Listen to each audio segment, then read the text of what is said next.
నమస్తే, నేను ప్రశాంత్. తెలంగాణలో ముగ్గురు మంత్రులు ప్రమాణ స్వీకారం చేయడం అయితే జరిగింది కొత్తగా. మరి ఇందులో రేవంత్ రెడ్డి గారి మార్క్ ఉందా లేదా అనే విషయాలు అయితే తెలుసుకుందాం. దీని గురించి అయితే మాట్లాడేందుకు ప్రస్తుతం మనతో పాటు సీనియర్ జర్నలిస్ట్ సిఎస్ రావు గారు ఉన్నారు. నమస్తే అండి. నమస్తే సార్, ఇప్పుడు తెలంగాణలో కొత్తగా మళ్ళీ ముగ్గురు మంత్రులు అయితే ప్రమాణ స్వీకారం చేయడం జరిగింది. మరి ఇందులో రేవంత్ గారి మార్క్ ఉందా లేదా అని మీరేమనుకుంటున్నారు? ఇప్పుడు చాలా కాలంగా ఈ మంత్రివర్గానికి సంబంధించినటువంటి విస్తరణ దాని మీద చర్చ జరుగుతుంది.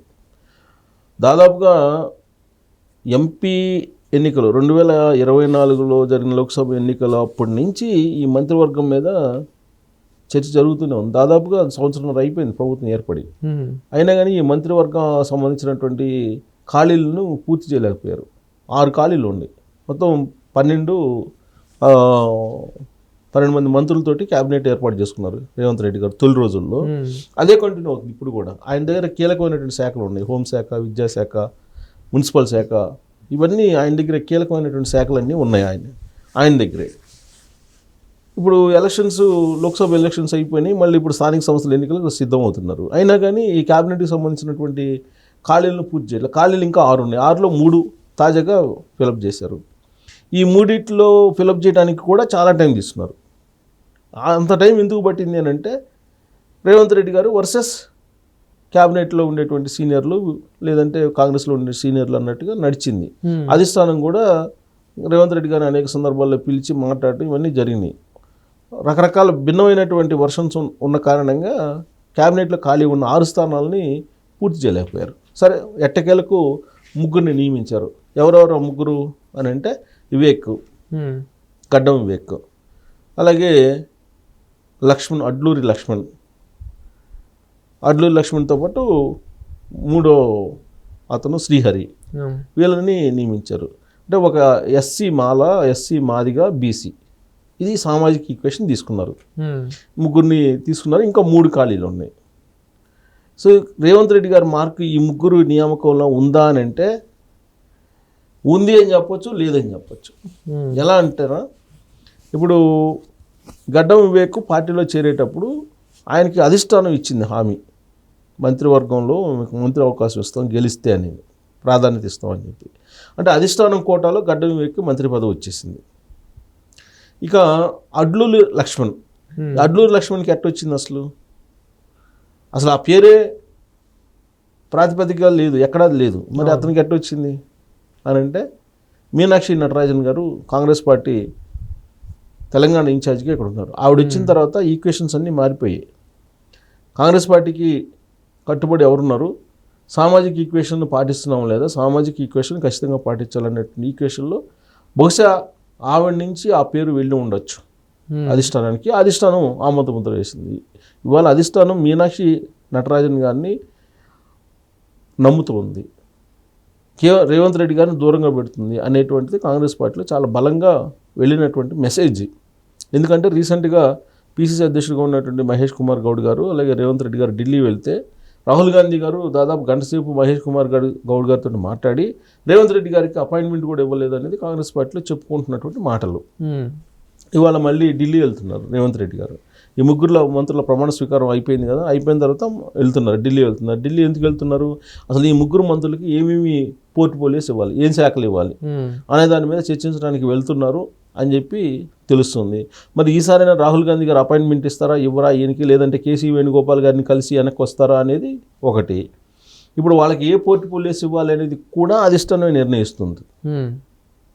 ఇప్పుడు యాక్చువల్గా రేవంత్ రెడ్డి గారి దగ్గర కీలకమైనటువంటి పోర్ట్ఫోలియోస్ ఉన్నాయి. హోము, తర్వాత విద్యాశాఖ, మున్సిపల్ శాఖ, ఇవి ఇంపార్టెంట్. మరి ఆయన దగ్గరే పెట్టుకుంటారా అని అంటే, ఆయన దగ్గరే పెట్టుకుంటారు. ఈ 3 కూడా ఎస్సీ ఎస్టీ సంక్షేమ శాఖ ఒకరికను, ఆ తర్వాత పశుసంవర్ధక శాఖ ఒకరికి, ఇలా ఇస్తారు తప్పితే కీలకమైన శాఖలు ఇచ్చే అవకాశం లేదని చెప్పి చెబుతున్నారు. సీతకి ఏదన్నా మంచి పదవి ఇచ్చే అవకాశం ఉంది, సీతకి ప్రమోషన్ ఇచ్చే అవకాశం ఉంది, కీలకమైనటువంటి పదవి ఇచ్చే అవకాశం ఉందని చెప్పి చెబుతున్నారు. అంటే రేవంత్ రెడ్డి గారు ఆయన ఆలోచన ప్రకారం ఆయన క్యాబినెట్లో ఎవరెవరికి ఏ పోర్ట్ఫోలియో ఇవ్వాలి అని చెప్పి ఆలోచించుకుంటారు. ఏ ముఖ్యమంత్రి అయినా అదే ఆలోచించుకుంటారు. కానీ ఇక్కడ రేవంత్ రెడ్డి గారిని విశ్వాసంలోకి అధిష్టానం తీసుకోవట్లేదు అనేది ఈ మధ్యకాలంలో బలంగా వినిపిస్తుంది. అదే నిజమైతే కనుక రేవంత్ రెడ్డి గారి దగ్గర ఉన్నట్టు బలమైనటువంటి పోర్ట్ఫోలియోస్, హోమ్ లాంటిది, లేదా విద్యాశాఖ లాంటిది, లేదా మున్సిపల్ శాఖ లాంటివి గడ్డం వివేకో లేదంటే శ్రీహరికో లేకపోతే లక్ష్మణ్కో ఇచ్చేటువంటి అవకాశం ఉంది. అదే జరిగితే కనుక రేవంత్ రెడ్డి గారి మార్క్ అనేది లేదు అనేది మనం ఒక అభిప్రాయానికి రావచ్చు. సరే, ఈ ముగ్గురు మంత్రుల ఎంపికలో గడ్డం వివేక్ కానీ లేదా అడ్లూరి లక్ష్మణ్ కానీ అధిష్టానం ఇష్ట ప్రకారం జరిగింది. మరి శ్రీహరిది మాత్రం గత ఎన్నికల్లో 2023 అసెంబ్లీ ఎన్నికలకు ముందు శ్రీహరికి ఈయన ఇచ్చినటువంటి హామీ, రేవంత్ రెడ్డి గారు ఇచ్చినటువంటి హామీ మేరకు ఆయనకి మంత్రివర్గంలో స్థానం లభించింది. సో కాబట్టి 2 అధిష్టానం, 1 రేవంత్ రెడ్డి గారిని అని చెప్పి చెప్పుకోవచ్చు. పూర్తి స్థాయిలో ఆయన మార్కు లేకపోయినప్పటికీ కొంతమేరకు కొంచెం ఆయన మార్కు అయితే కనిపిస్తుంది అక్కడ శ్రీహరి మంత్రివర్గంలోకి తీసుకోవటం పైన. ఇంకా 3 ఖాళీలు ఉన్నాయి. ఈ 3టిని ఎవరికి ఇవ్వాలి అని అంటే ఇప్పట్లో వాటిని భర్తీ చేసే అవకాశం లేదు అని అంటున్నారు. దానికి కారణం ఏంటంటే స్థానిక సంస్థల ఎన్నికలు రాబోతున్నాయి. ఇప్పుడు ఆ 3 కనుక ఫిలప్ చేసేస్తే ఇప్పటికే అంతర్గతంగా చాలా ఇష్యూస్ అవుతున్నాయి. ఒకవైపు కోమటిరెడ్డి రాజగోపాల్ రెడ్డి నాకు మంత్రి పదవి కావాలంటున్నారు, మల్రెడ్డి రంగారెడ్డి ఆయన నాకు కావాలంటున్నారు. వీళ్ళతో పాటు అనేక మంది పోటీ పడుతున్నారు. ఆ 3 ఖాళీ ఉంచితే ఆ 3 నాకు వస్తుంది అని చెప్పి వీళ్ళు ఎవరికోళ్ళు అనుకొని కాముకుంటారు. కాబట్టి స్థానిక సంస్థల ఎన్నికలు అయిపోయిన తర్వాత ఆ 3టిని ఫిలప్ చేద్దామనేటువంటి ఆలోచనతో వాటిని బహుశా హోల్డ్ చేసినట్టు అనిపిస్తూ ఉంది. సో ఎప్పుడైనా సరే కాంగ్రెస్ పార్టీ స్టైల్ ఎలా ఉంటుందంటే విడతల వారీగానే క్యాబినెట్ను ఇస్తూ ఉంటుంది, ప్లస్ షఫలింగ్ కూడా చేస్తూ ఉంటుంది. తరచుగా షఫలింగ్ కూడా చేస్తుంది వస్తున్నటువంటి ఫిర్యాదులను బేస్ చేసుకొని. తర్వాత కాంగ్రెస్ పార్టీకి ఎవరైతే అంకిత భావంతో పనిచేస్తుంటారో, ఎవరైతే 9 రోజుల నుంచి ఉన్నారో వాళ్ళకే ప్రాధాన్యత ఇవ్వాలనేది మీనాక్షి నటరాజన్ గారు చెప్తున్నారు. అవును. సో ఆవిడది కీ రోల్ అవుతుంది ఇప్పుడు. రేవంత్ రెడ్డి గారి కన్నా కూడా ఆవిడదే కీ రోల్ ఎక్కువగా కనిపిస్తుంది ఇప్పుడు. సో ఇప్పుడు ముగ్గురు ప్రమాణ స్వీకారం సందర్భంగా ఏమైనా సరే కాంగ్రెస్ పార్టీలో గొడవలు అవుతాయేమో, అంతర్గతంగా కొంతమంది ఎమ్మెల్యేలు తీసుకొని పోయి ఎవరైనా వెళ్ళిపోతారేమో, గవర్నమెంట్ పడిపోతుందేమో అనుకుంటున్నారు. కారణం ఏంటంటే ఇప్పుడు ఉండేది 65 మంది ఎమ్మెల్యేలు, మ్యాజిక్ ఫిగర్ 60. ఒక 6 కనుక ఎమ్మెల్యేలు వెళ్ళిపోతే గవర్నమెంట్ పడిపోతుంది. పైగా బీఆర్ఎస్ పార్టీ రెడీగా ఉంది. సో ఇలాంటి పరిస్థితుల్లో క్యాబినెట్ విస్తరణ అనేది కాంగ్రెస్ పార్టీలో అల్లకొల్లను సృష్టిస్తుంది అని చెప్పి అనుకున్నారు. కానీ ఈ ముగ్గురుకు సంబంధించినటువంటి పేర్లు అనౌన్స్ చేసిన తర్వాత ప్రమాణ స్వీకారం కూడా 9 నిమిషాల్లో అయిపోయింది. గవర్నర్ జిష్ణుదేవ్ ఆధ్వర్యంలో ప్రమాణ స్వీకారం జరిగింది. 9 నిమిషాల్లోనే అయిపోయింది మొత్తం హడావుడిగా. సో మినిస్టర్లు ప్రమాణ స్వీకారం చేసినట్టు కొత్త మినిస్టర్స్ని కలవడానికి కూడా రేవంత్ రెడ్డి గారికి టైం లేదు. ఆయన ఇప్పుడు ఢిల్లీ వెళ్ళి అసలు వీళ్ళకి ఏ పోర్టుపల్లి ఇవ్వాలి ఏంటి అనేది దాని మీద మాట్లాడే అవకాశం ఉంది.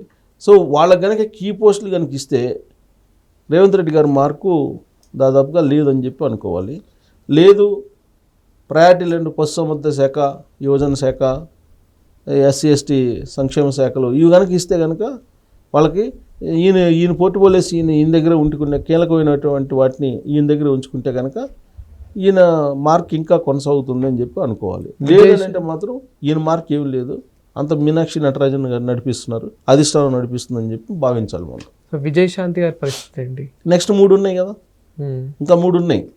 సో నేను ఇందాక అది చెప్తాను, ఇంకా 3 ఉన్నాయి కాబట్టి ఈ ఎక్స్పెక్ట్ చేసే వాళ్ళందరూ కూడా ఆ 3 ఉన్నాయి కదా, ఆ 3 నాకు ఒకటి అని చెప్పి అందరూ అనుకుంటారు. అందరూ అనుకొని స్థానిక సంస్థల ఎన్నికల్లో ముందు మీరు రిజల్ట్ తీసుకురండి తర్వాత చూద్దాం అంటారు. ఎలక్షన్లో పనిచేస్తారు. బహుశా ఆ కారణం చేత 3 ఖాళీగా పెట్టి ఉండొచ్చు. Thank you sir. Thank you.